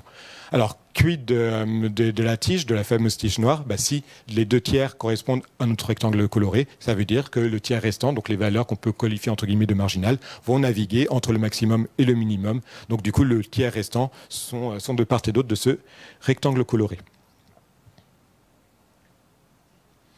Donc avec ces graphiques boursiers, on va pouvoir avoir une vision synthétique, globale, et une fois qu'on a compris comment ils fonctionnent, on peut avoir une compréhension rapide de la tendance générale. Après, par contre, effectivement, les inconvénients, c'est qu'il faut pouvoir le décoder, et du coup, ce n'est pas forcément intuitivement compréhensible. Par ailleurs aussi, généralement, il ne va pas être suffisant pour comprendre un diagnostic, et notamment pour les accidents climatiques, puisque comme il n'est pas horodaté, il n'y a pas de phénomène et pas de connexion à la temporalité des événements. S'il n'y a pas de temporalité, on ne pourra jamais y détecter un événement, un accident climatique. Donc ça va vraiment être utilisé pour une vision globale, mais jamais pour expliquer un phénomène, un épiphénomène. Par exemple, pour une compréhension globale, donc voici quelques exemples. Donc là, vous avez donc quatre graphiques boursiers, hiver, printemps, été, automne. Et qu'est-ce qu'on remarque? Par rapport à ce qu'on a dit, par exemple, en été, on voit que l'été, par rapport aux autres boursiers, certes, il est en dehors du cadre vert, donc il ne respecte pas ou pratiquement pas la plage climatique de conservation qu'on s'est fixée, puisque les 2/3 du temps, c'est en dehors. Donc ça veut dire qu'on est trop humide, puisqu'il est au-dessus de cet encadrement vert. Donc on est trop humide dans cette situation en été. Mais par contre, en termes de stabilité, on voit que, comparativement aux autres saisons, on voit que la saison estivale est potentiellement beaucoup plus stable que les autres. Après, effectivement, on peut voir que par rapport à l'amplitude, on a une amplitude autour de 7% entre l'écart type inférieur et l'écart type supérieur, ce qui fait qu'on dépasse les 5% journaliers. Donc on pourrait se dire, c'est très instable. Sauf que comme on est sur une saison, à l'échelle d'une saison, donc à l'échelle de 3 mois, 7% d'humidité relative fluctuante sur 3 mois, on peut considérer, pourquoi pas, que c'est assez stable. De la même façon, on peut employer aussi donc des boursiers pour cette fois, là ce sont des boursiers pour les variations sur 24 heures. Et on voit que par contre, si l'été tout à l'heure était peut-être plus stable que les autres, là on se rend compte qu'en hiver, en tout cas, en hiver, la plupart ou les 2/3 des mesures sur 24 heures sont plus proches des 5% que dans les autres saisons. Autrement dit, sur la stabilité à l'échelle journalière, c'est l'hiver qui remporte par rapport aux autres saisons. Mais parfois aussi, ça peut aussi nous aider dans les préconisations, les graphiques boursiers. Là, par exemple, vous avez 2 salles, donc c'est une étude de cas qu'on avait pu faire en 2019 de mémoire, 2 salles attenantes, donc 2 salles d'exposition temporaire qui sont attenantes l'une de l'autre, qui bénéficient d'un chauffage, pas de traitement d'hygrométrie et avec un éclairage halogène. Donc vous voyez par rapport donc la salle 1, la salle 2, Donc, qu'est-ce qui se passe? Donc, en température, si on regarde la température, on se rend compte que pour la salle 1, on est quand même pas mal dans notre plage de conservation, mais par contre, c'est très instable puisque le rectangle coloré rouge est particulièrement allongé, tandis que la température de la salle 2 est trop chaud. Effectivement, il monte trop haut, le fameux rectangle rouge monte trop haut, donc autrement dit, on est trop chaud. Par rapport à l'humidité relative, on voit que non seulement on est très instable puisque les rectangles sont très allongés, et particulièrement bas par rapport à l'encadré vert, autrement dit, on est particulièrement sec dans ces deux espaces. Donc, par rapport à notre idéal de conservation, l'idée, ça serait d'augmenter l'humidité relative. En tout cas, on voudrait que l'humidité relative monte. Mais si on regarde le rapport de mélange, donc c'est la fameuse humidité absolue, enfin approximativement l'humidité absolue, on se rend compte que le poids d'eau est un peu sec. Donc, il manquerait du poids d'eau pour la salle numéro 1, puisque le rectangle vert est un peu plus bas. Par contre, pour la salle 2, finalement, on est pas mal. Le rectangle vert se trouve bien dans notre encadré vert. Autrement dit, en termes de poids d'eau, le poids d'eau est respecté dans la salle numéro 2. Ça veut dire que pour humidifier, et donc j'y viens, du coup, qu'est-ce qu'on peut en déduire? Par exemple, pour la salle 1, quelles seraient les préconisations dans ces espaces-là? C'est que, certes, le rapport de mélange est très bas, ça veut dire qu'il manquerait de l'eau, donc il faudrait rajouter des grammes de vapeur d'eau. Donc à ce moment-là, pour humidifier la salle numéro 1, on aura tendance à apporter de la vapeur d'eau, autrement dit, avoir un humidificateur pour apporter cette vapeur d'eau. Par contre, est-ce qu'on a vraiment besoin d'apporter de la vapeur d'eau dans la salle numéro 2, puisque le rapport de mélange nous dit que finalement, a priori, le poids de vapeur d'eau est le poids d'eau est à peu près convenable. À ce moment-là, si on n'a pas besoin d'apporter d'eau, pour faire descendre, c'était tout le propos de Marie d'hier, pour faire remonter l'humidité relative dans le cadre qu'on aurait souhaité, en fait, juste en baissant la température, mathématiquement, l'humidité relative va remonter puisque le poids d'eau nous convient très bien. Et à ce moment-là, comment faire pour descendre la température? Ce qu'on avait conseillé au musée, c'est dans la mesure où ils étaient avec un parc de lampes halogènes à l'époque, en 2019, c'était de changer leur parc vers du LED puisque le LED ne chauffe pas alors que les halogènes chauffent. Donc peut-être que juste en changeant leur luminaire, ils pourront très bien rafraîchir sans même avoir un apport d'un climatiseur ou d'un autre système de ventilo-convecteur. Et donc, une fois qu'on a changé ça, ou peut-être en diminuant les consignes de chauffage, si tant est que le chauffage était branché à ce moment-là. Et du coup, en éteignant le chauffage ou en diminuant la consigne de chauffage et en changeant les LED, peut-être qu'en fait la situation se serait améliorée d'elle-même sans avoir nécessité d'apporter de nouveaux équipements. Et par contre, bien évidemment, par rapport à ces nouvelles préconisations, on a dit aussi, autre préconisation, c'est faites ça. Par contre, vérifiez s'il y a bien un changement. Et si ça n'a pas impacté, à ce moment-là, peut-être que pour humidifier, il va falloir, là, pour le coup, vous équiper d'un humidificateur. Mais d'abord, faites cela parce que ça sera moins onéreux et plus pragmatique. Vous avez également d'autres graphiques que vous pouvez employer aussi, donc là beaucoup plus intuitivement compréhensibles, qui sont donc les diagrammes circulaires, puisque comme il s'agit d'un habituellement appelé camembert, on peut voir très rapidement si les consignes sont respectées. Là, par exemple, pour la portion bleue à droite, on sait qu'on est à 37% on sait que 37% des consignes sont respectées. Autrement dit, en filigrane, par en creux, 62% des données ne sont pas respectées. Et ce qui fait que visuellement, on voit tout de suite si la situation est convenable ou pas. Et à ce moment-là, on peut y associer une grille de satisfaction. Et si on n'est pas dans cette grille de satisfaction, on peut justifier, on dit que la situation ne nous convient pas puisqu'on ne respecte pas le taux d'optimalité requis. Vous avez également aussi, pourquoi pas, les nuages de points. Donc ça, on en avait parlé avec les différents intervenants dans toutes les présentations, puisqu'ils nous permettent effectivement de visualiser assez rapidement la répartition des valeurs. Puisqu'avec un nuage de points, on peut, si on y applique un encadré vert pour la zone de la plage climatique qu'on l'on souhaite, et plus un encadré orange pour la zone de prudence, comme ça nous donne effectivement une certaine souplesse avec la zone de prudence. On peut voir si on n'est pas dans l'encadré vert, au moins on se dit est-ce qu'on est dans l'encadré de prudence. Et là, dans l'exemple ici, vous voyez que beaucoup de données sont en dehors de la zone de prudence, puisque comme le nuage de points est beaucoup plus à gauche, autrement dit, on est beaucoup plus froid que ce qu'on aurait souhaité. Et comme il est un peu réparti surtout sur la base, ça veut dire qu'on est trop sec et qu'il faudrait donc pour atteindre et pour que les points puissent basculer vers l'encadré vert, il faudra à la fois donc humidifier, donc il faudra que les points remontent, donc ils puissent s'humidifier, et qu'il faudra se décaler vers la droite. Autrement dit, il faut qu'on puisse chauffer notre environnement pour pouvoir atteindre la plage climatique. Si bien qu'avec un nuage de points comme ça, intuitivement, déjà c'est beaucoup plus compréhensible que les graphiques boursiers pour des personnes qui sont néophytes, c'est plus graphique, donc ça va pouvoir être utilisé comme outil de communication pour une direction, pour une tutelle, pour justifier pourquoi il va falloir humidifier et réchauffer dans cette situation-là, puisque le but c'est que tous les points, ou tout moins un maximum de points, puissent rejoindre l'encadré vert ou à défaut l'encadré orange. Et du coup, de fait, ça nous donne aussi un certain niveau de préconisation donc pour déterminer ce qu'il va falloir corriger. Après, une fois avoir dit ça, c'est redondant avec le boursier et ça ne permet pas forcément d'émettre un diagnostic beaucoup plus précis que ce qu'il en est. Les histogrammes de répartition aussi, c'est encore une autre façon d'envisager les choses qui nous permet effectivement de catégoriser la dispersion des valeurs. Donc là, au milieu, on a une grande colonne qui nous montre qu'il y a beaucoup de valeurs qui correspondent à notre idéal de conservation. Et effectivement, la partie orange correspond à la zone dite de déformation plastique et le rectangle rouge correspond à la zone de fracture. Donc l'idée, c'est d'éviter absolument d'être en zone de fracture, sauf qu'on voit que les colonnes en zone de fracture sont quand même présentent beaucoup de valeurs de part et d'autre. Donc un tel diagramme va nous permettre effectivement de répartir par ensemble les valeurs, mais également aussi, par contre, derrière des petits inconvénients, puisque certes, ils sont intelligibles très rapidement. Par contre, ils ne vont pas nous donner d'éléments supplémentaires par rapport aux autres graphiques, comme le boursier. Mais en tout cas, ça va être...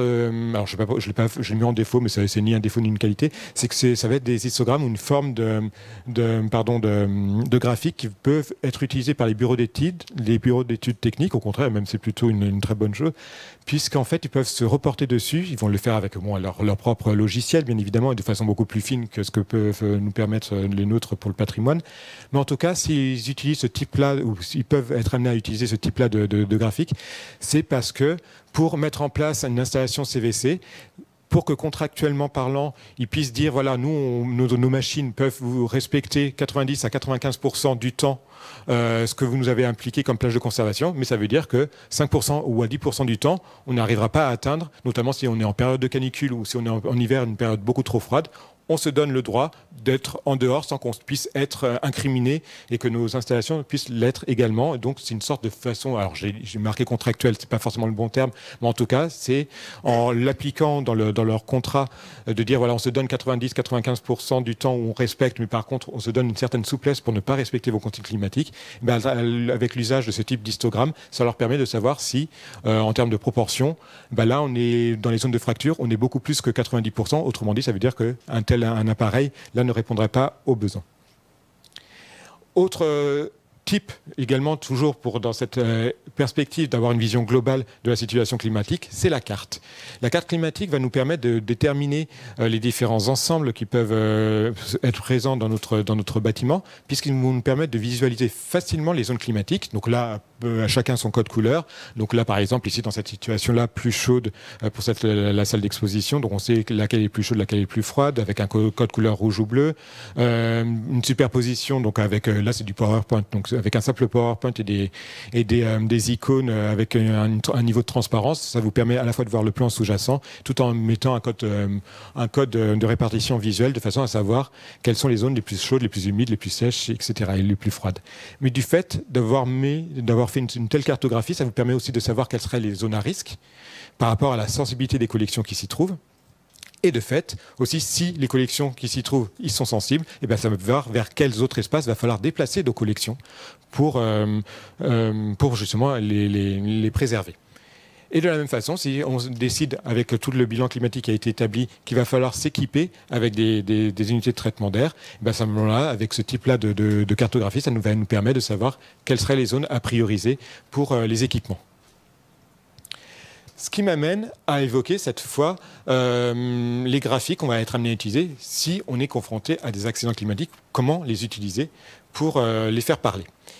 Les graphiques, comme on l'a déjà dit, qu'on a habituellement sont donc des courbes thermohygrométriques. Les courbes thermohygrométriques étant eurodatées, étant présentant des unités ou étant rattachées, ancrées dans le temps, là, par contre, ça va nous intéresser pour expliquer des phénomènes, puisque un incident est marqué dans le temps, si bien que là, les courbes vont vraiment être importantes et les graphiques boursiers vont même peut-être être exclus de l'étude, puisque là, ils vont non plus avoir d'utilité, pratiquement peu. Si bien qu'en fait, les courbes thermohygrométriques vont nous permettre de guetter les incidents. Donc, pour guetter les incidents, on va les surveiller quotidiennement, en tout cas le plus rapidement, le plus souvent possible, de façon à pouvoir avoir un coup d'œil et savoir ou pas s'il y a eu un incident le jour, la veille, et pouvoir réagir le plus rapidement possible.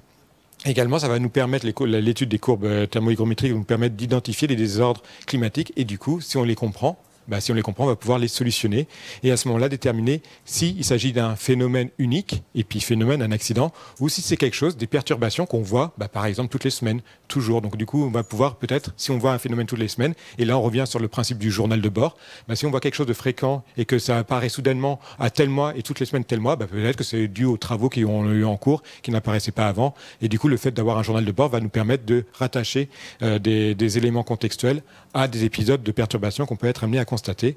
Et du coup, leur lecture nous permet de pouvoir réagir rapidement tant qu'elle est régulière. Par exemple, pour une surveillance quotidienne, vous allez regarder vos courbes thermohygrométriques et vous allez juste vous assurer que est-ce que la tendance, est-ce que la température, est-ce qu'elle monte trop? Non, elle ne monte pas trop, c'est bon, on est bien. Est-ce que l'humidité relative, est-ce qu'elle dépasse les 65% d'humidité relative? Non, c'est qu'on est bien. Est-ce que c'est trop fluctuant ou est-ce que c'est stable? C'est stable, c'est qu'on est bien. Passons à autre chose et on peut retourner à nos activités quotidiennes. Donc là, juste en rejetant un coup d'œil en partant sur ces quelques puces là, sur ces quelques principes, on se détermine que s'il n'y a pas d'accident, s'il n'y a pas de perturbation, on va qu'à nos occupations et de nos autres activités du quotidien. Donc ça, c'est pour une surveillance quotidienne des éventuels accidents, tant qu'on a effectivement un retour par un envoi automatique des données vers notre ordinateur. Ce qui serait idéal aussi, c'est que, si possible, que selon la nature des interfaces, c'est de disposer de la même façon des variations sur 24 heures. Donc, si vous avez des courbes qui vous donnent sur les 24 heures, à ce moment-là, vous tracez deux traits. Un trait à 5, si vous estimez qu'il ne faut pas dépasser 5% d'humidité relative par 24 heures, vous tracez un trait d'humidité relative à l'unité 5. Si vous estimez qu'il ne faut pas dépasser sur 24 heures 1 degré, de la même façon, vous mettez un axe à une unité pour la température et vous voyez dès les moments, à quel moment les pics franchissent cette fameuse barre que vous êtes vous-même fixée. Et là, par exemple, pour l'humidité relative, on voit qu'il y a eu 6 épisodes de pics d'humidité relative, donc 10 épisodes d'accident. Également aussi, pour mieux expliquer, pour mieux comprendre, et là on va revenir sur le rapport de mélange qui pour nous est une information capitale pour mieux comprendre des événements, parce que quand on a un accident climatique, il va falloir comprendre ce qui se passe. Puisque la courbe du rapport de mélange, donc le fameux poids d'eau, le poids d'eau va nous permettre de comprendre s'il y a une problématique spécifique. Si le poids d'eau est stable, s'il est stable, ça veut dire que notamment notre espace est relativement très étanche ou une étanchéité satisfaisante, ou alors, si tant est qu'il y ait des équipements de régulation de l'hygrométrie, que ceux-ci sont efficaces. Par contre, si la courbe du rapport de mélange augmente, ça veut dire que si ça augmente, ça veut dire qu'on rajoute du poids d'eau. Si ça rajoute du poids d'eau, ça veut dire qu'on humidifie. Et du coup, à quoi est due cette humidification qu'on n'aurait pas souhaité? Est-ce que c'est dû à une fuite? Est-ce que c'est une fenêtre qui a été ouverte? Est-ce que c'est le nettoyage à grande eau des espaces? Et inversement, s'il y a une chute du rapport de mélange, ça veut dire qu'on retire de l'eau. Quel est le phénomène qui peut retirer de l'eau? Ça peut être une porte ouverte ou un manque d'étanchéité.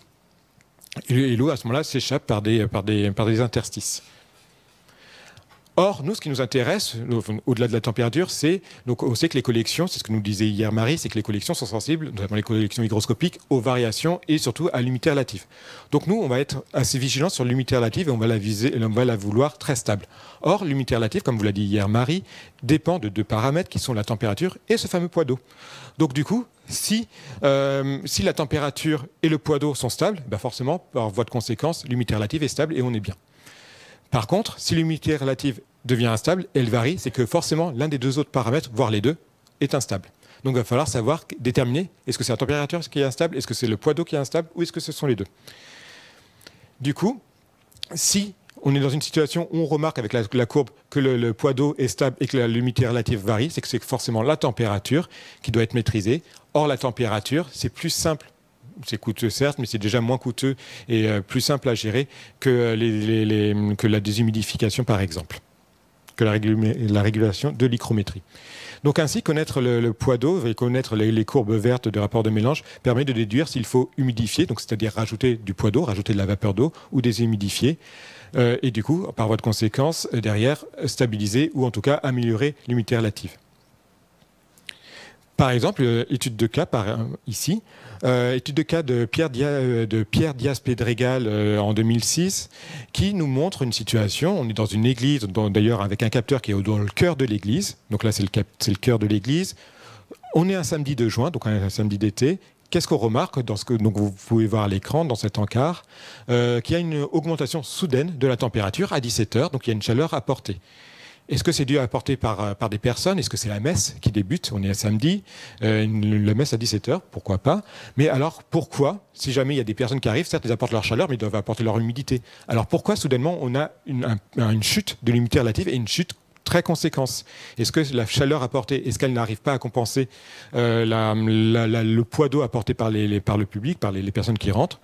Est-ce que c'est la chaleur qui assèche sans que, effectivement, le poids d'eau soit compensé par les personnes, par leur transpiration, par leur évaporation naturelle?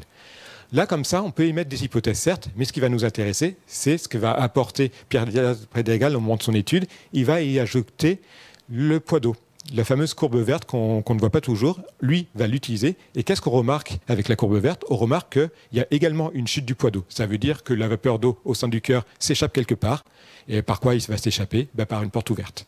Et du coup, il va en déduire que forcément, il va pouvoir le mettre au regard. Qu'est-ce qui se passe à l'extérieur? Parce que du coup, si la vapeur d'eau s'échappe, c'est qu'elle va vers l'extérieur. Et du coup, ça veut dire qu'il y a une infiltration. Il y a une infiltration de l'air extérieur. Et à ce moment-là, il va mettre un capteur à l'extérieur. Et qu'est-ce qui se passe à l'extérieur? Il remarque cela et il voit qu'effectivement, on est en été. La température extérieure, il fait plus chaud qu'à l'intérieur jusqu'alors. Et c'est pour ça qu'en fait, d'où le pic de la chaleur en haut, c'est parce que la porte ouverte va infiltrer de la chaleur. Et pourquoi le rapport de mélange qui était dans le cœur de l'église, qui était aux alentours de 8 grammes, passe de 8 grammes à 6 grammes, soudainement, il chute jusqu'à 6 grammes. Donc, il perd 2 grammes de vapeur d'eau. Comme par hasard, à l'extérieur, la vapeur d'eau, le poids en eau à l'extérieur est de 6 grammes.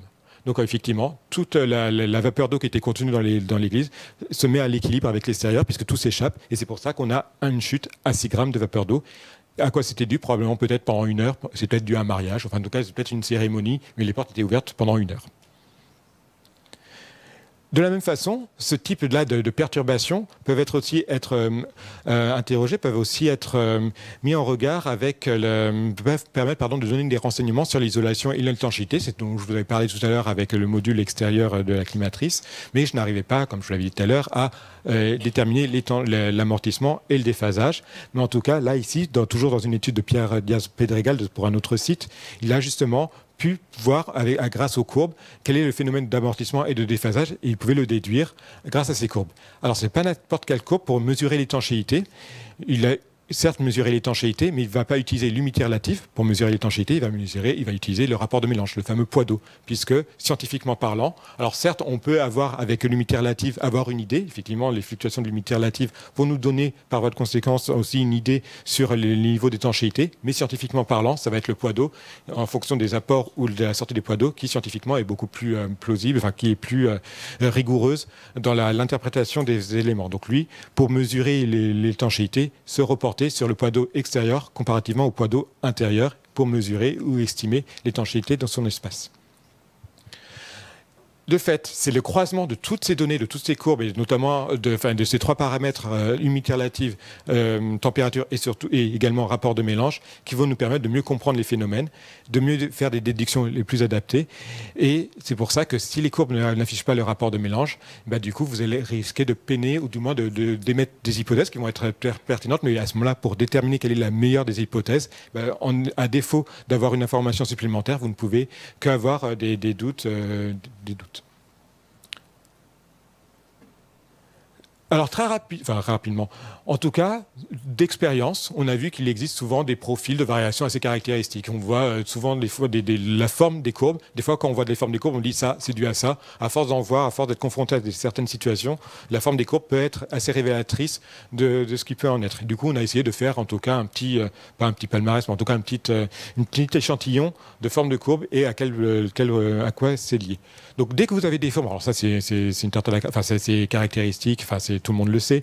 Dès que vous avez une courbe comme ça qui est en miroir avec une symétrie, vraiment une symétrie axiale entre la température et l'humidité relative, dès que l'humidité relative à ce moment-là augmente et augmente de façon extrêmement importante et qu'en regard vous avez la température qui chute de façon très conséquente aussi. Donc dès que vous avez des grandes amplitudes comme ça et que vous avez un phénomène de symétrie axiale, c'est un phénomène jour-nuit naturel. Donc ça, en général, c'est fréquent. Et du coup, d'autant plus que quand on regarde l'amplitude thermique et l'amplitude hygrométrique, il faut voir aussi à quelle est la fréquence. On voit que ce phénomène-là apparaît tous les jours. Ça apparaît tous les jours. On a des grandes amplitudes. C'est l'effet du soleil. Donc c'est un jour-nuit totalement naturel. De la même façon, dès qu'on a un pic de température et un pic mettons, vous êtes dans une salle, ce qui m'était déjà arrivé. Une fois, je regardais, on était en mars, j'avais des courbes en marche, je regarde mes courbes, je me dis, on est en mars, et soudainement, je passe dans ma salle de 20 à 35 degrés. Qu'est-ce qui s'est passé avec le capteur? Est-ce qu'il déraisonne? Et je revois que tous les jours, il passe de 20 à 30, 35 degrés. Je suis en marche, je ne comprends pas, parce qu'en fait, le capteur je l'avais mal positionné, il était face à une fenêtre et c'était la course du soleil qui tapait pile, toujours à la même heure, aux alentours de midi, sur le capteur. Il m'a fallu juste déplacer le capteur, le mettre en dehors de la course du soleil et à ce moment-là, on retombait sur un phénomène classique. Donc dès que vous avez une augmentation conséquente de 10 à 15 degrés de votre température, c'est peut-être juste que votre capteur est mal positionné, dû à ce fameux phénomène d'ensoleillement. Pareil, si vous avez des ouvertures de fenêtres, là, pour le coup, si vous avez une augmentation de l'humidité relative et qu'il pleut dehors, voilà, vous avez un lien de cause à effet. Donc, en fait, ça va être ce que vous allez ouvrir en ouvrant les fenêtres, vous allez injecter à l'intérieur de votre espace la température ou le taux d'hygrométrie de l'extérieur. Et c'est pour ça que vous pouvez avoir des petits pics qui sont relatifs aux conditions environnementales extérieures. Et si vous remarquez ce type-là de petits pics qui se déroulent tous les jours, une fois par semaine, ou tous les matins à la même heure, vous vous dites c'est probablement les agents de surveillance qui veulent aérer les espaces. Et du coup, en regardant ça, vous pouvez effectivement comprendre ce qui se passe dans les espaces sans avoir à vous déplacer aussi, du coup, sans incriminer qui que ce soit bien sûr.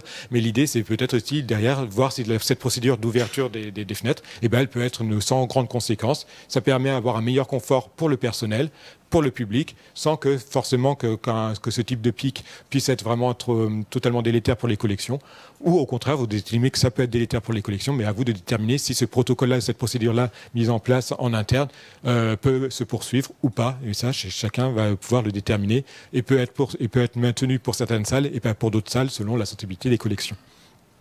De la même façon, caractéristique, dès que vous avez un pic, une hausse importante, de 10% d'humidité relative dans votre espace qui est associé en miroir à une petite baisse de la température de 1 ou 2 degrés, et que ça a lieu tous les jours ou une fois par semaine, c'est probablement le ménage à grande eau.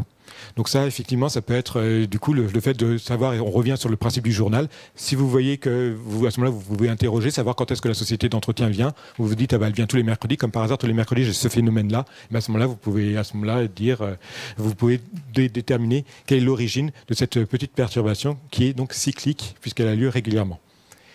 Autre faciès, autre profil de courbes, c'est quand vous avez comme ça des courbes très erratiques, en tout cas dans une très grande concentration des pics, des chutes extrêmement rapprochées les unes des autres, c'est que c'est loin d'être naturel. Tout à l'heure, on a vu que les courbes, naturellement parlant, le phénomène du jour-nuit était plus progressif. Dès que vous avez quelque chose comme ça qui est extrêmement erratique, très concentré, c'est que c'est forcément artificiel, autrement dit, un système de traitement d'air. Généralement, c'est ça. Donc, ça va être l'occurrence ici, comme c'est sur les courbes bleues, donc l'humidité relative. Autrement dit, on sait qu'on est ici dans une salle avec un humidificateur ou un déshumidificateur selon le niveau. Pareil, vous pouvez avoir ce phénomène des courbes très erratiques, comme ça, pour la température. Donc, des pics, des chutes, des pics, des chutes, des chutes. Et à ce moment-là, ça veut dire que vous êtes sur un ventiloconvecteur ou vous êtes sur une armoire de climatisation qui gère rafraîchissement et chauffage. En tout cas, dès que vous avez ce type-là de pics, c'est que forcément, vous allez être sur quelque chose d'artificiel, de mécaniquement forcé. Par exemple, pour illustrer ce propos, cette situation-là, vous avez effectivement, on est en août 2025, appareil de régulation forcée. On nous appelle, on dit voilà, on est dans une réserve avec une armoire de climatisation. Donc on est en circuit fermé, il n'y a pas de soufflage d'air neuf.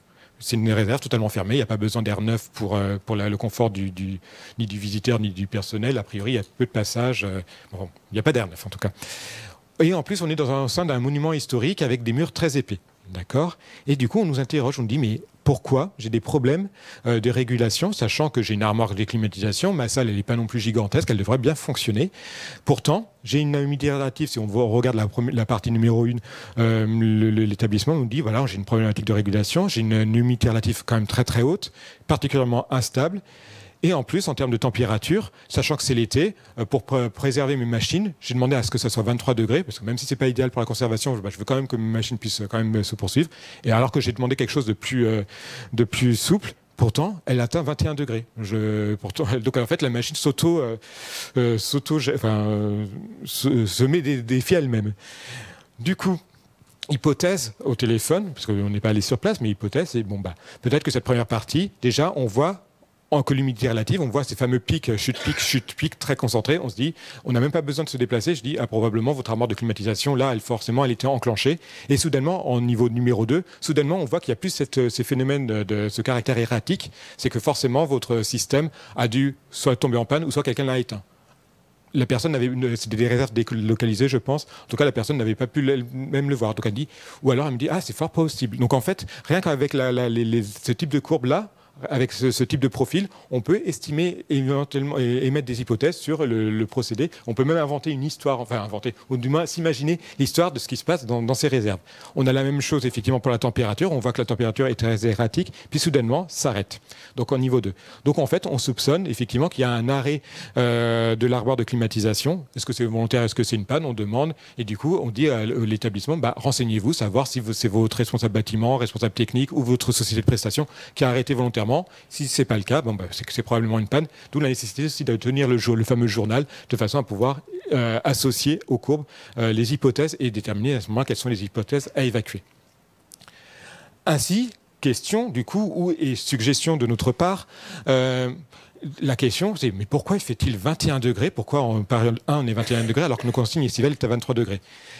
L'hypothèse, c'est que c'est peut-être vos sondes qui sont défaillantes. C'est peut-être pas tant ce qui se passe, c'est que c'est peut-être votre capteur, le capteur qui fait ces fameuses courbes. C'est peut-être lui qui n'est pas en adéquation avec l'armoire de climatisation. Peut-être qu'il y a un écart de 2 degrés entre ce que réceptionne ou ce que ressent le capteur indépendant et la sonde au sein de la machine. Donc à ce moment-là, conseil, faites recalibrer, réajuster ces fameuses sondes, qu'elles soient dans la machine ou sur votre appareil, et vérifier laquelle est la bonne, laquelle défaille, parce que peut-être juste ça. Et du coup, peut-être que finalement, votre consigne pourrait être respectée, ou peut-être qu'elle est déjà respectée, peut-être qu'il fait véritablement 23 degrés, auquel cas les 21 degrés sont reçus par le capteur en salle, ou alors c'est votre sonde à l'intérieur de la machine qui dysfonctionne.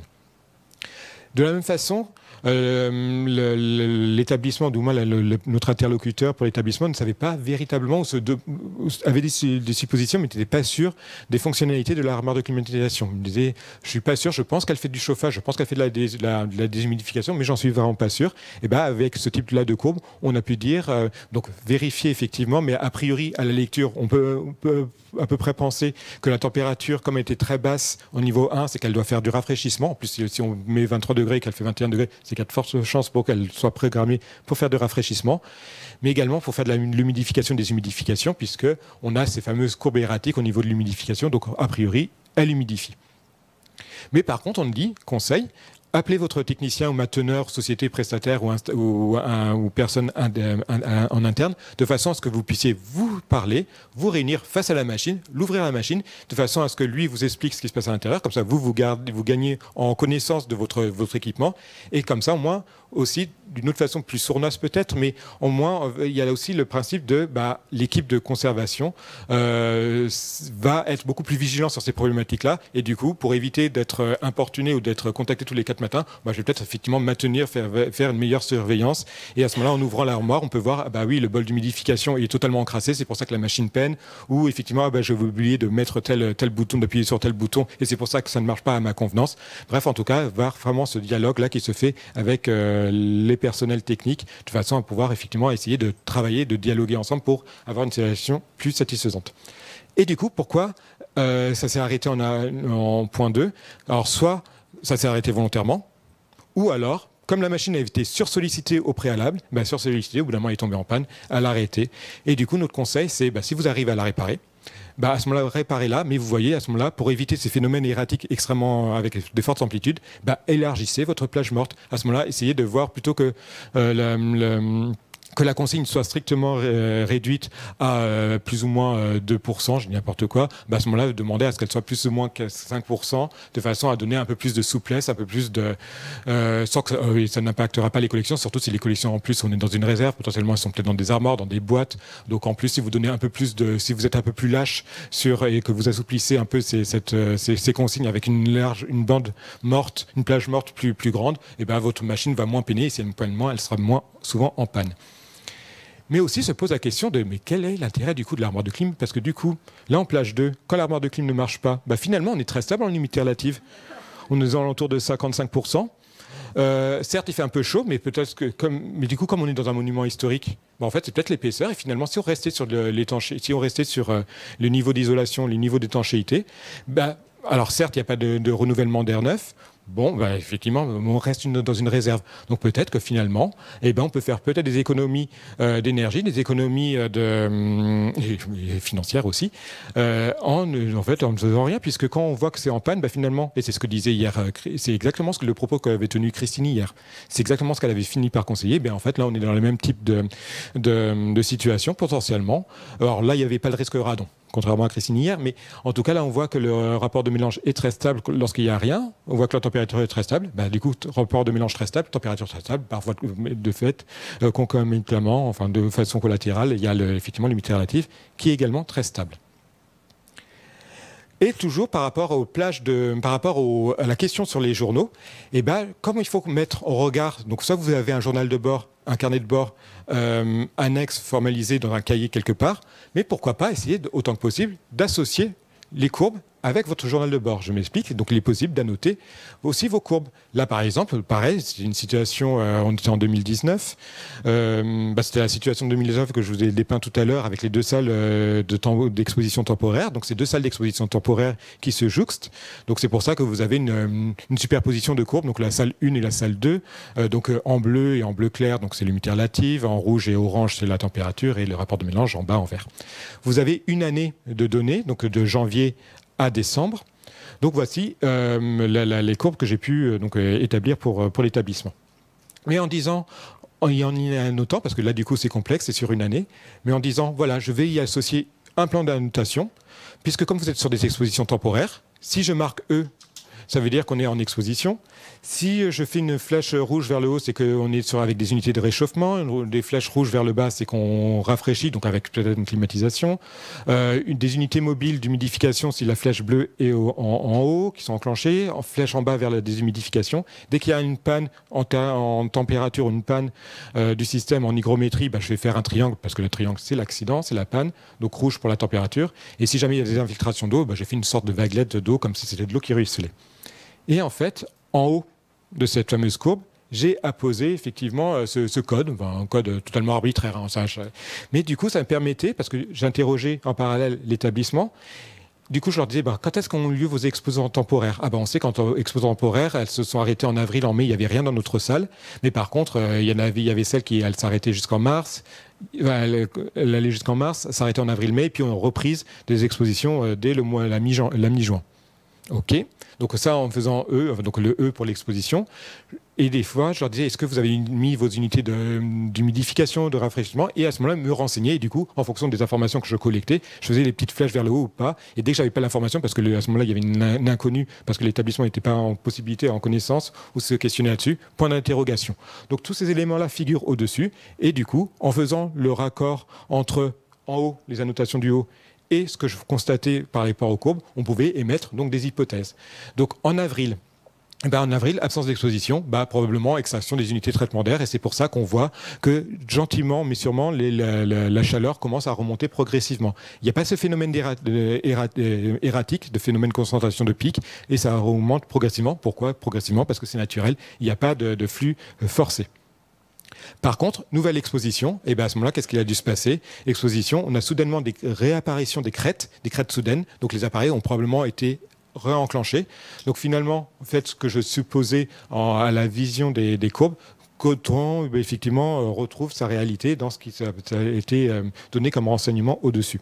Et puis en juillet, soudainement, on a, comme vous pouvez le voir, mi-juillet, tout début juillet, le premier tiers de juillet, soudainement, une chute de la température, probablement même si en juin, vous avez commencé à rebrancher les équipements, probablement un changement de consigne, puisque soudainement, la température, qui était déjà erratique, soudainement, elle redescend et elle continue à être erratique. Donc, il y avait quand même deux phénomènes de caractère erratique, mais avec une chute de la température. Donc, probablement, on a demandé à forcer le rafraîchissement de l'installation. Fin septembre, on arrête le côté erratique. Vous voyez que les courbes sont moins erratiques. Et du coup, elles commencent à retendre vers quelque chose de plus fluctuant. Autrement dit, arrêt ou panne peut-être de déshumidificateurs, puisqu'on nous avait dit qu'il y avait eu une panne à un moment, mais c'était plus sûr si la panne avait eu lieu en septembre ou en octobre. Et fin novembre, reprise du chauffage. Effectivement, on retombe en hiver. Donc reprise du chauffage et on voit effectivement qu'il y a un pic de température. Donc reprise du chauffage, puis modification des consignes, puisque le pic de chauffage à la mi-décembre remonte et devient encore plus erratique. Du coup, on a une chaleur et un changement de consigne vers quelque chose de beaucoup plus chaud. Je vous remercie pour votre attention.